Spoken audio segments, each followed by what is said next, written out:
아는데도 불안한 당신에게. 오늘 아는데도 불안한 당신에게란 제목으로 같이 하나님 말씀 나누겠습니다. 여러분 이거 제가 만든 게 또 한 번 더 나오네요.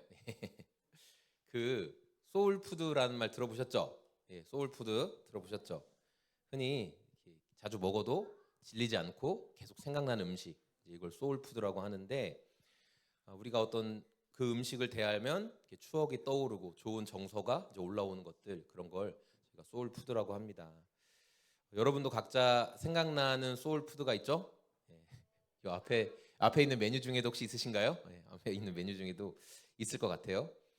겉보기에는 되게 화려해 보여도 막상 먹으면 좀 별로인, 금방 질리고 오래 또 생각나지 않는 그런 음식도 있고, 또 굉장히 소박해 보이지만 자꾸 생각나는 그런 음식도 있습니다.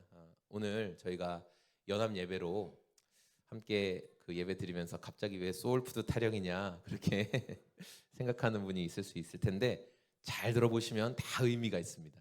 다 의미가 있고, 오늘 좀 많이 긴장되셨어요? 지금 얼굴이 왜 원래 동양정록의 이런 분위기가 아닌 것 같은데, 그렇죠? 조금 편안하게. 제가 안 입던 정장을 입어서 우리 성도들 불안하신가요? 저 사람 왜 저러나 갑자기. 오늘 좀 입어봤습니다. 아마 오늘 저희가 예배를 드리고 있는 동안, 또 그 전에 우리 지하 식당이 있거든요. 교회 지하 식당이 있는데 거기서 음식 준비를 미리미리 하셨을 거예요. 그래서 우리가 이따 같이 식사할 텐데, 교회에서 준비해 주신 이 식사가 교회를 추억하고 교회에 대한 좋은 마음을 갖게 하는 소울푸드가 될 거라고 생각합니다. 네, 아멘이십니다. 감사합니다. 여러분, 오늘이 절기상 어떤 절기인 줄 아시죠? 종려주일입니다. 종려주일. 원래 이렇게 우리 이거 뭐라고 하죠? 이거 나무, 종려나무잎 혹시 준비 오늘 안 하셨어요? 예전에 했었던 것 같은데 아닌가? 제가 잘못 알고 있었나? 이 종려주일이 예수님께서 이제 예루살렘 성에 들어가신 날인데, 어떤 각오를 하고 들어가셨냐면 십자가에서 이제 돌아가실 각오를 하고 이제 들어가신 날입니다. 그래서 예수님께서 나귀 새끼를 타고 예루살렘 성으로 들어갈 때 성 안에 엄청나게 많은 수많은 사람들이 남녀노소 상관없이 예수님 앞에 자기 겉옷을 깔아서 두고 이 종려나무 가지를 흔들면서, 이 종려나무 가지는 승리의 상징이거든요. 승리, 우리가 승리했다 이런 의미인데, 그것을 흔들면서 호산나 호산나 이렇게 외쳤던 시간이에요. 근데 여러분, 저는 그 절기 설교나 주제 설교를 하지 않거든요. 저는 그냥 예를 들어 요한복음이면 요한복음 첫 번째부터 끝까지 다 하고요, 마태복음이면 마태복음 1장부터 끝장까지 그냥 쭉 해요. 그래서 오늘 설교도 우리가 연합 예배를 드리니까, 제가 또 종려주일이니까 이게 절기 설교를 준비해야 되나 했는데, 사람이 안 하던 짓 하면 된다 안 된다? 안 되잖아요, 그렇죠? 사람이 안 하던 짓 하면 안 돼요. 그래서 제가 늘 하던 대로 이 요한복음 46번째 설교이긴 하지만, 그러나 이 안에 절기 설교와 요한복음 설교를 잘 녹여냈으니까 저 목사가 어떻게 이야기하는지 한번 잘 맞는지 여러분 귀 기울여 들어보시길 바랍니다. 예수님께서 우리가 오늘 살펴본 요한복음 6장 말씀에서 오병이어 급식 기적을 보여주셨거든요. 보리빵 몇 개와 5개와 물고기 몇 마리? 네, 이거 보이시잖아요, 그렇죠? 보리빵 5개와 물고기 2마리로 엄청나게 많은, 우리 아까 친구 기도 잘하던데 여기 좀 강단 욕심이 있는 것 같아요. 주님께서 그런 사람 지켜보십니다. 그래서 저희 교회 자녀들도 제가 축도할 때 손 들거든요. 그럼 제가 니네 이제 다 하나님이 딱 보고 있다 이렇게 얘기했어요. 아마 저기 지금 목사 후보생들 되게 많은데, 자, 조심하세요. 자, 여러분, 예수님께서 이제 보리빵 5개와 물고기 2마리, 이거는 그 당시에 정말 가난하고 어려운 사람들의 한 끼 도시락이었어요. 막 부유하고 돈 많은 사람들의 도시락이 아니라 정말 가난한 사람의 한 끼 도시락. 그것도 어린 아이가, 소년인지 소녀인지는 모르겠지만 어린 아이가 가져온 그 도시락을 가지고 예수님께서 그 빈들에서 남자만 몇 명? 50명? 500명? 100명보다 공 하나 더 쓰세요. 5,000명의 남자만, 지금 약간 주님이 계속 주목하고 계신 것 같아요. 남자만 5,000명을 먹이시고, 숫자에 들어가지 않는 여성과 어린아이까지 치면 좋기 수만 명이나 되는 사람들을 예수님께서 먹여주신 사건이 있었습니다. 그러니까 이 놀라운 기적을 그 사람들이 보고 와, 예수님을 향한 기대감이 있었어요. 그러니까 어떤 기대감이 있었냐? 저분이 바로 성경에 기록되어 있는 모세와 같은 우리에게 자유를 줄 그분이구나. 저분이 드디어 나타나셨구나라는 그런 기대감이 있었다라는 거예요. 그래서 예수님께서 기적을 베푸시고 다른 지역으로 이동하셨는데 아침 일찍부터 그 예수님을 찾아서 배를 타고 막 돌아다니는 사람들의 열심을 볼 수가 있습니다. 우리 26절 말씀인데요. 26절 말씀 같이 한번 읽어보겠습니다. 시작. 예수께서 그들에게 대답하여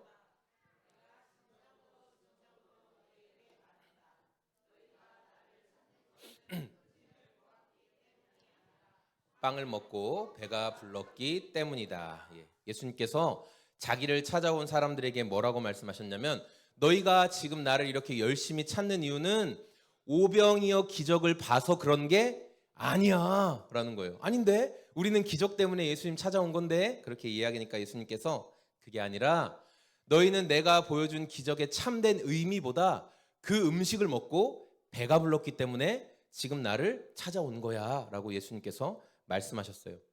여러분, 우리는 마음속에 품고 있는 것과 겉으로 드러나는 것을 숨길 수 있다 없다? 없다. 그랬으면 너무 좋겠는데. 그런데 여기에 지금 멀쩡한 얼굴로 다 앉아 계시지만 여러분 속이 썩어 문드러지고 굉장히 괴로움 가운데 있는 성도님들 있다. 우리는 속은 그렇지 않은데 겉으로는 나 괜찮아. 이과 깨물고 나 아무 일도 없어. 이렇게 할 수 있는 존재라는 거예요. 그런데 여러분, 예수님은 우리의 겉모습에 속으실까요? 속지 않으실까요? 예수님은 우리의 멀쩡해 보이는 겉모습에 절대 속지 않으십니다. 왜냐하면 예수님은 하나님이시기 때문에 그래요.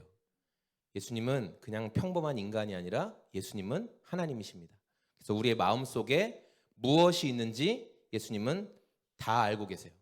그래서 예수님의 이 오병이어 기적을 보고 예수님을 찾아온 사람들에게 예수님께서 나는 너희 마음속에 무엇이 있는지 다 알아 하고 분명하게 말씀하신 거예요. 너희는 기적 때문에 온 게 아니야. 자, 오늘 우리 12장 말씀인데요. 요한복음 12장 말씀도 같이 한번 읽어보겠습니다. 시작. 다음 날에는 명절을 지키러 온 많은 무리가 예수께서 예루살렘에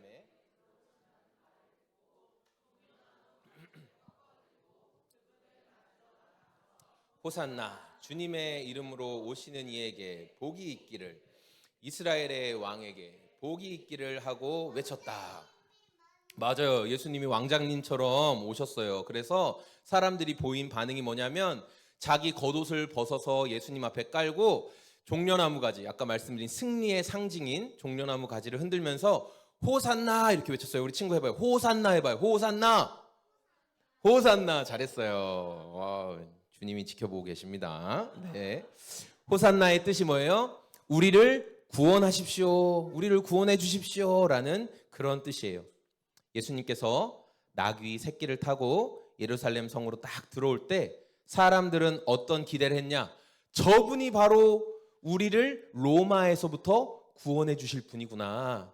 저분에게는 강력한 힘이 있어. 우리 다 봤잖아. 저분이 얼마나 많은 사람들을 아무렇지 않게 먹이시는지 다 봤잖아. 성찬아 다 봤잖아. 막 그 얘기를 한 거예요. 사람들은 예수님께 그런 기대를 가지고 있었다는 거죠. 그러니까 지금 이 요한복음 12장에서 이 종려주일 예루살렘 성으로 들어오시는 예수님을 보면서 품은 마음과 오병이어 기적, 6장에 나온 오병이어 기적을 보고 사람들이 품었던 마음과 별반 다르지 않다는 거예요. 다들 기대한 게 있었어요. 예수님을 통해서 내가 원하는 것을 얻어내야지. 내가 기대한 것 예수님으로 채워야지. 그래서 요한복음 6장에 우리 이제 기적을 본 유대인들이 예수님이 이런 말씀하셨거든요. 아들을 보고 믿는 사람은 영생을 얻는다. 이렇게 이야기하니까 사람들이 6장 41절에서 그러면 그 아들을 우리도 믿게 해달라. 우리도 그 빵을 먹게 해달라. 생명의 빵을 먹게 해달라. 막 이렇게 요구해요. 그러니까 예수님께서 하셨던 말씀이 41절인데 우리 41절도 읽어볼까요? 유대인들은 예수께서 내가 하늘에서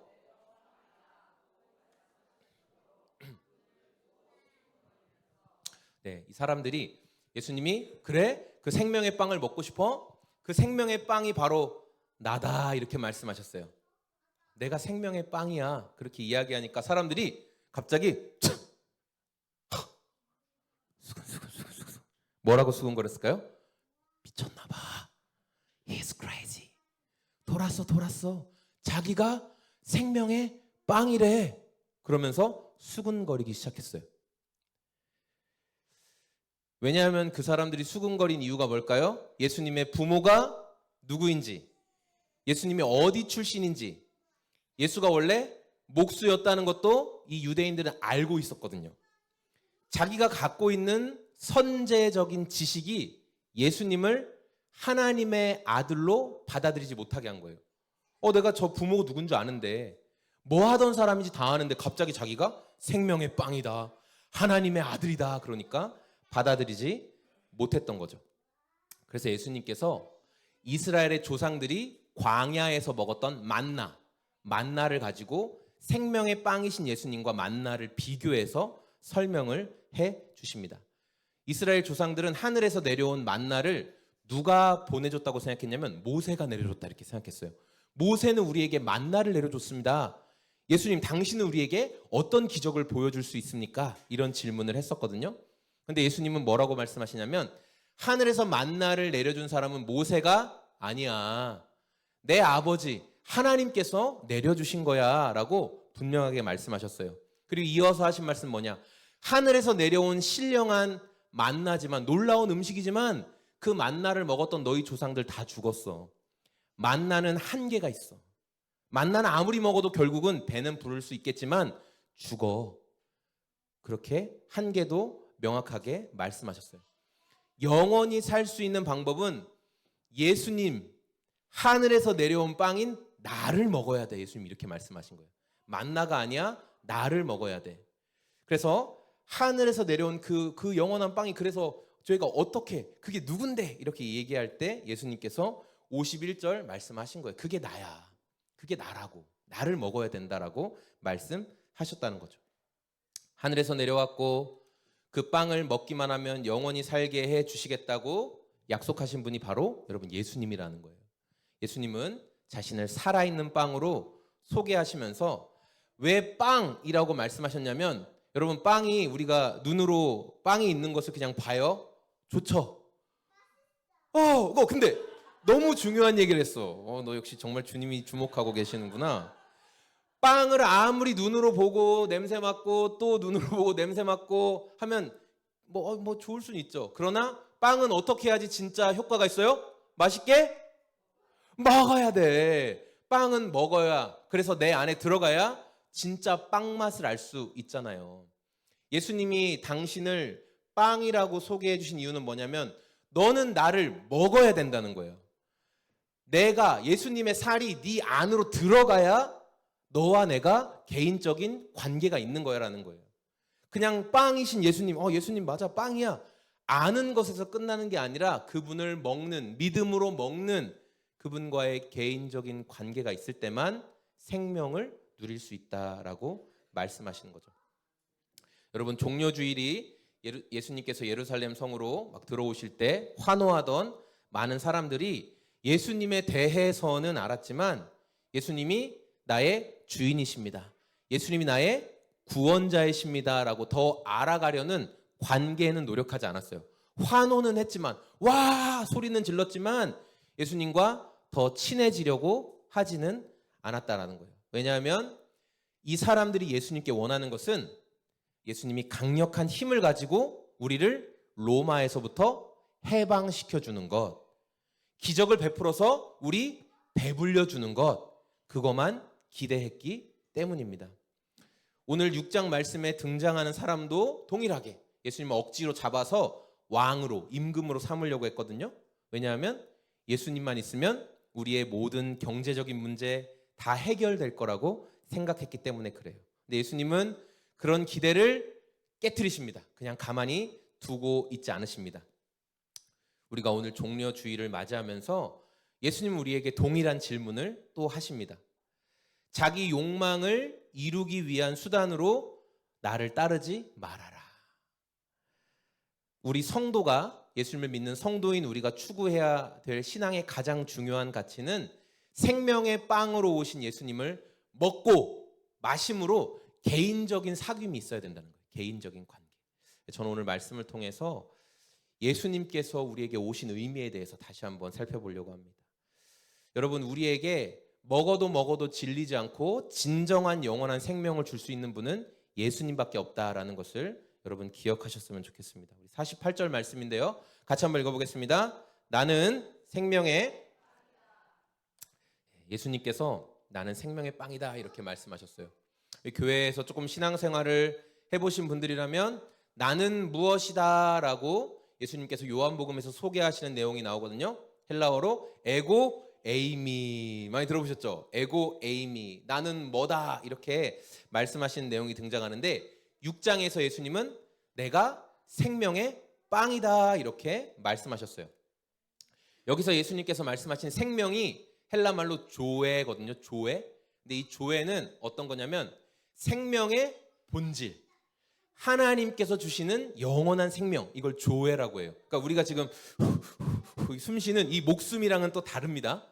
하나님이 주시는 생명, 조에를 예수님께서 말씀하셨어요. 그러니까 예수님께서 자신을 이 생명의 빵이다라고 말씀하신 것은 이스라엘의 조상들이 광야에서 먹었던 만나와 구별시키려고, 그 만나와는 달라라는 것을 보여주시려고 나를 생명의 빵이다라고 말씀하신 거예요. 자, 이스라엘 조상들은 광야에서 만나를 먹었어요. 만나를 안 먹었으면 이스라엘 사람들이 광야에서 살 수 있었을까요?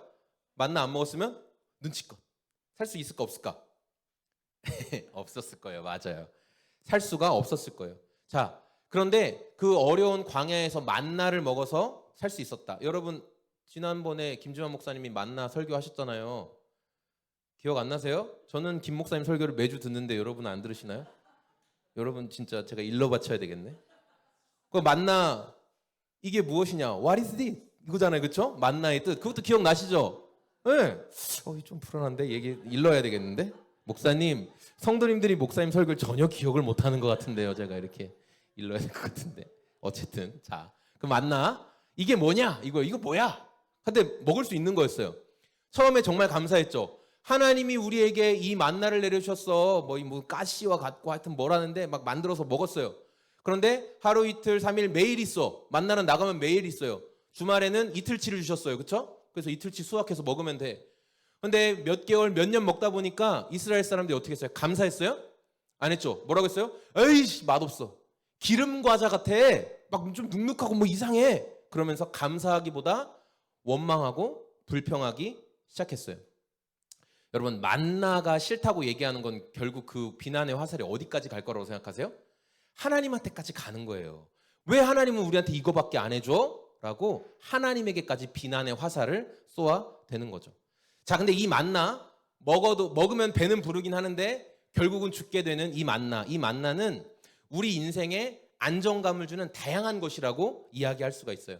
자, 어떤 분들은 핸드폰 이렇게 딱 보면서 나 핸드폰 어디 갔나? 핸드폰 보면서 여러분 통장에 있는 잔고를 보면서 미소가 씩 지어지는 분이 있을 거예요. 또 어떤 분들은 반도체 슈퍼 사이클을 타고 내가 그냥 과거에 몇 주 넣어놨는데 지금 엄청나게 오른 있으신가요? 저랑 눈 마주치시는 분이 혹시 주식 종목이 너무 올라가지고 그 주식 그 들어가 볼 때마다 하시는 분이 있을 수도 있겠죠. 그냥 누가 저거 건물 한번 사봐 해서 사놨는데 갑자기 거기 스타벅스가 들어온다고 해가지고 그 건물을 볼 때마다 흐뭇한 분도 있을지 모르겠습니다. 자신의 건강이나 또 자녀들이 공부도 잘하고 학교에서 뭐 대단하다고 칭찬받고 인정받아서 그게 안정감을 주는 분도 있을지 몰라요. 자, 그게 이스라엘 사람들이 광야에서 먹었던 만나와 같은 겁니다. 그것이 현대의 만나인 거예요. 우리가 사는 동안 우리는 그런 많은 만나들을 경험하게 될 것입니다. 그 안에서 안정감도 누릴 수 있습니다. 근데 제일 중요한 거, 이 만나, 광야에서 먹었던 만나, 우리가 지금 삶에서 누리고 있는 만나는 한계가 있다는 거예요. 한계가 있다. 자, 여러분이 그 만나를 그 뭐 통장의 계좌에 있는 돈이나 뭐 주식이나 자녀들의 성취된 학업이나 여러분의 건강 잔뜩 모아서 여러분 삶이 끝날 때 하나님 앞에 하나님 제가 이 만나를 이렇게 많이 모았습니다 라고 하면 하나님께서 우와 너 진짜 대단하다. 사는 동안 주식을 그렇게 많이 모았어? 사는 동안 건물을 그렇게 많이 가지고 있었어? 와, 사는 동안 네 자녀가 그렇게 높은 학업을 성취했어? 너 정말 대단하다. 너 구원해 줘야 되겠다. 예수님이 그렇게 말씀하실까요? 하나님이 그렇게 말씀하실까요? 그 어떤 것도 우리 구원의 근거가 되지 못합니다. 우리가 잔뜩 모아놓은 만나는 하나님 앞에 자랑할 근거가 되지 않는다라는 거예요. 그래서 우리에겐 누가 필요하냐면 예수님이 필요한 거예요. 그래서 우리에겐 예수님이 필요해요. 예수님께서 성도가 가장 먼저 먹어야 될 것이 무엇이냐? 성도가 가장 힘써서 해야 될 것이 무엇이냐? 나는 생명의 빵이다. 나를 먹으라는 거예요. 나를 먹어라. 예수님 좀 먹어라. 너 나와 좀 개인적인 관계 좀 맺자라고 예수님 끊임없이 말씀하신다는 거예요. 여러분, 세상의 성취가 아무리 대단해 보여도 바닷물 먹으면 어떻게 되죠? 목이 시원해요? 또 목말라요? 아유, 소금 제작소 성도님 좀 크게 좀 얘기 좀 해보세요. 바닷물 먹으면 또 목말라요? 시원해져요? 또 목마르잖아요. 왜냐하면 이 설교를 들었던 사람들이거든요. 여러분, 바닷물은 먹으면 먹을수록 또 목마릅니다. 결국 우리를 죽게 만든다라는 거예요. 그러니까 세상에 만나 우리가 열심히 추구해봐야 또 목말라요. 절대 만족이 없습니다. 그래서 생명의 빵이신 예수님과 관계를 맺어야만, 예수님이 나의 양식이 되어 주실 때만 진짜 공허함이 채워지는 거예요. 예수님이 내 안에 계시니까 괜찮네? 예수님이 내 안에 계시니까. 그래서 여러분이 예수님과 사이가 좋잖아요. 여러분이 예수님과 관계가 좋잖아요. 반드시 주변 사람들이랑도 관계가 좋습니다. 그런데 여러분이 예수님과 사이가 나쁘잖아요. 여러분이 생명의 빵이신 예수님과 관계없이 살잖아요. 반드시 여러분 옆 사람과 다툼이 일어납니다. 예수님으로부터 채워져야 내가 가득 차면 반드시 주변으로 흘러가게 된다는 것이죠. 두 번째, 우리가 말씀을 통해 발견할 수 있는 건 예수님에 대해서 그냥 지적인 동의를 넘어서 관계를 맺어야 된다는 거예요. 우리 50절 말씀 같이 한번 보겠습니다. 50절 말씀 시작. 그러나 하늘에서 내려오는 빵은 예수님께서 자신을 하늘에서 내려온 빵이라고 소개하면서 나와 개인적인 관계를 맺어야만 생명의 본질을 얻을 수 있다라고 말씀하셨어요. 자, 예수님께서 하늘에서 내려왔다라고 말씀하신 표현은 2000년 전에 이 말씀을 들었던 이스라엘 사람들에게만 해당되는 내용이 아니에요. 여러분, 우리말도 그렇지만 헬라말도 문법이 있잖아요. 헬라말 문법에서 이 표현이 완료 분사 형태로 쓰여졌는데 그게 어떤 의미냐면 예수님이 말씀하신 그 순간부터 영원토록 계속 효과가 있다는 거예요. 말씀하신 그 순간부터 영원토록. 그래서 2000년이 지난 지금도 예수님과 개인적인 관계를 맺는 사람은 생명의 빵의 혜택을 누릴 수 있다는 거예요. 이 말씀을 듣는 사람은 여전히 변함없이. 그런데 예수님께서 하신 이 말씀을 단순히 그냥 지적인 동의, 그래? 저거 완료 분사 형태로 쓰였대. 좋은 말이네. 여러분, 그렇게 하면 생명의 영원한 효력을 누릴 수가 없다는 거예요. 예수님께서 십자가 죽음을 앞두시고 제자들을 위해서 해주신 기도가 있거든요. 그게 요한복음 17장에 나오는데 여러분 눈으로만 보세요. 친절한 이 목사가 이렇게 띄워드릴게요. 자, 눈으로만 보세요. 여기에서 여러분이 중요하게 보셔야 될 단어가 있습니다. 눈치 빠른 분들은 뭔가 아시겠죠? 뭔가 좀 약간 노란 색깔이 색칠이 되어 있는 것 같기도 하고, 그렇죠? 예. 또 보면은 또 나오나요? 여기 또 나오네. 뭐예요? 뭐가 가장 많이 나와요? 하나. 맞아요. 저희 아내 이름이 하나인데, 요거 제가 준비한 개그였습니다. 자, 여러분, 예수님께서 저와 여러분의 어떤 사이에서 예수님이 지식적으로 많이 아는 인생이 아니라 예수님과 하나 되는 관계 맺는 삶을 살아야 한다면서 생을 끝내시기, 예수님의 십자가에 달리시기 직전에 이 기도를 계속 해주시는 거예요. 하나 됐으면 좋겠다. 하나가 돼야 된다. 근데 그 하나가 너희들끼리 하나 되는 것도 중요하지만 먼저 하나님과 예수님이 하나인 것처럼 너희가 나와 하나가 되어야 된다. 예수님께서 끊임없이 그 말씀을 하셨어요. 예수님을 열심히 찾고 막 환호성을 외치던 사람들이 예수님에 대한 지식이 없었을까요? 그들은 예수님에 대한 지식이 있었어요. 성경에 기록된 메시아가 누구고 어디서 태어났고 그들의 부모가 누구고 예수가 어떤 일을 하던 사람이고 예수님에 대한 지식은 이 사람들이 더 많았어요. 맨날 보고 있었으니까. 그런데 예수님은 그 지식에서만 머물러 있지 말아라 이렇게 말씀하세요. 예수님은 우리가 어디까지 나아가시길 원하는가? 우리 51절 말씀인데요. 자, 51절 말씀 같이 한번 읽어보겠습니다. 나는 하늘에서 내려온 살아있는 빵이다. 이 빵을 먹는 사람은 내가 줄 빵은 나의 살이다. 그것은 세상에 생명을 준다. 여러분, 우리가 예수님의 이 살을 먹는 진짜 친밀한 관계까지 나아가야 된다고 예수님께서 말씀하시거든요. 근데 여기서 예수님이 여기 노란 색깔 표시 나의 살이라고 말씀하신 그 표현은 이 진짜 우리의 살덩이, 우리 흔히 사륵스라고 말하는 이 껍데기 진짜 살덩이에요. 진짜 살. 그러니까 예수님께서 막 어떤 상상의 표현으로 사변적인 표현으로 내 살을 먹는 것이라고 이야기한 게 아니라 진짜 저와 여러분을 위해서 예수님이 자기 피부가 자기 몸이 찢어질 것이라는 걸 말씀하신 거예요. 나는 너희를 위해 내 몸이 진짜 찢어질 거야. 내 근육이 내 뼈가 진짜 찢어질 거야 라고 예수님께서 분명하게 말씀하신 거예요. 그러니까 여러분이 예수님이 정말 나를 위해서 이 육체를 찢으셨어 라는 그것을 믿음으로 받아들일 때 예수님과 저와 여러분과 관계가 진짜 맺어지는 거예요. 그냥 말씀을 많이 알아서 성경을 좀 읽어서 예수님이 그런 일을 하셨대가 아니라 정말 나를 위해 이 사륵스를 찢으셨구나 라는 게 진짜 내가 믿어질 때 그때 새로운 예수님과의 관계가 열리게 됩니다. 종려주의를 보내면서 많은 사람들이 예수님께 막 환호했거든요. 예루살렘 성 안에 들어가시는 예수님을 보면서 와, 저분이 이제 우리의 왕이 될 거야. 저분만 왕이 되면 우리 로마의 이 압제에서도 해방되고 우리 이스라엘 잘 될 거야. 그런 기대감이 있었습니다.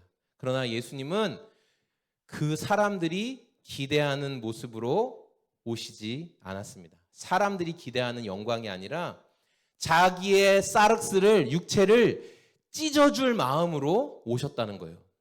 자기의 육체를 찢어서 우리에게 진짜 생명을 주시기 위해서 오셨다는 거죠. 그런데 여러분, 예수님의 사륵스가 찢어져야 될 그 자리, 그 십자가에서 예수님의 사륵스가 찢어지는데 그 자리는 원래 누가 가야 된 자리예요? 예, 고맙네요. 누가 가야 되는 자리라고요? 예, 네가 가야 되는 자리예요. 제가 가야 되는 자리예요. 원래 누가 찢겨져야 된다고요? 나. 여러분, 추상적으로 죄인이라고 하지 마세요. 내가 찢어져야 될 자리라는 거예요. 내 사륵스가 찢어져야 될 자리라는 거예요. 그런데 그 자리에 누가 가셨습니까? 예수님이 대신 가 주셨어요. 예수님이 나를 대신해서 내가 죽어야 될 자리에서 대신 찢겨지신 것을 믿음으로 받아들이고 그 빵을 먹는 것처럼 내 안에 모신 사람들이 생명의 혜택을 누리게 된다. 영원한 생명을 준다라는 말씀은 그 뜻입니다.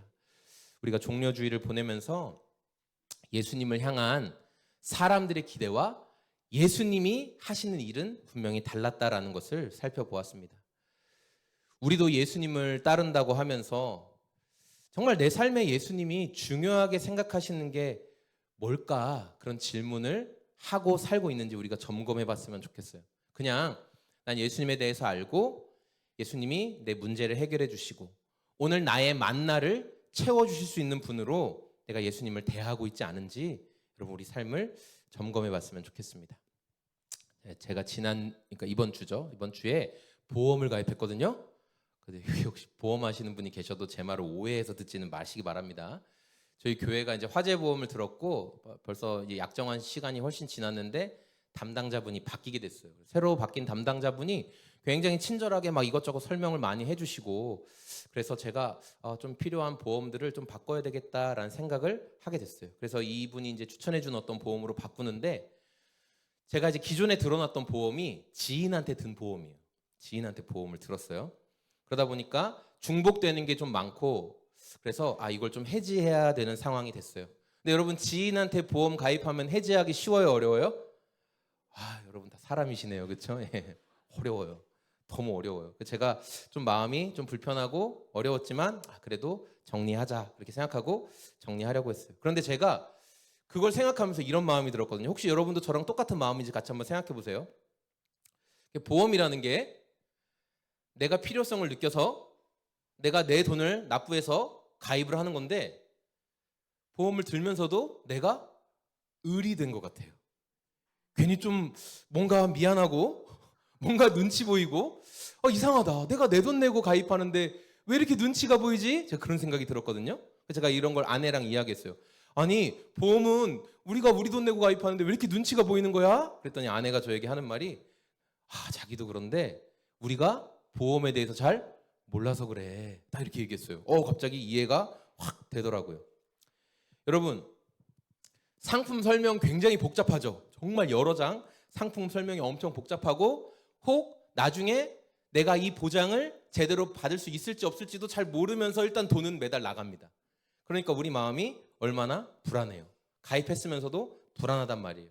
자, 그런데 여러분이 정말 잘 되길 원하고 세상 누구보다 여러분을 아끼고 여러분이 어떻게 되든 행복하기를 원하시는 어떤 분이 여러분의 보험 설계사라면 여러분 그분이 추천하는 그 보험, 그분이 추천해서 가입하게 한 그 보험에 대해서 막 불안하시겠어요?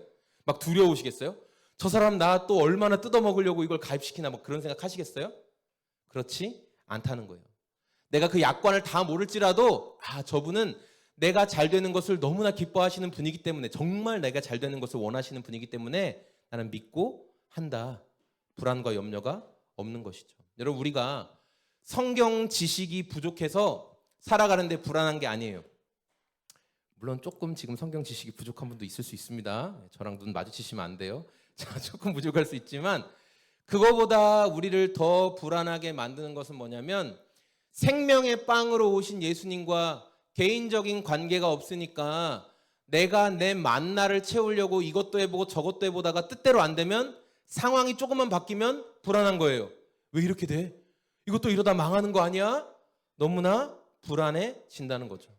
여러분, 우리가 이 종려주일과 이제 종려주일 이후부터 고난 순환 주간이 시작이 되는데 그때 자기 배만 채울 생각으로 예수님을 대하는 그런 인생이 아니라 지금 예수님이 나의 이번 주에, 나의 이번 한 주, 이번 한 달, 또 내 인생 가운데 무엇을 원하고 계실까? 내가 어떤 결정을 내리기를 원하실까? 여러분 계속 기도로 질문하면서 다른 어떤 것보다 예수님과의 관계에 집중할 수 있는 그런 저와 우리 모든 성도님들이 다 되시기를 소망합니다.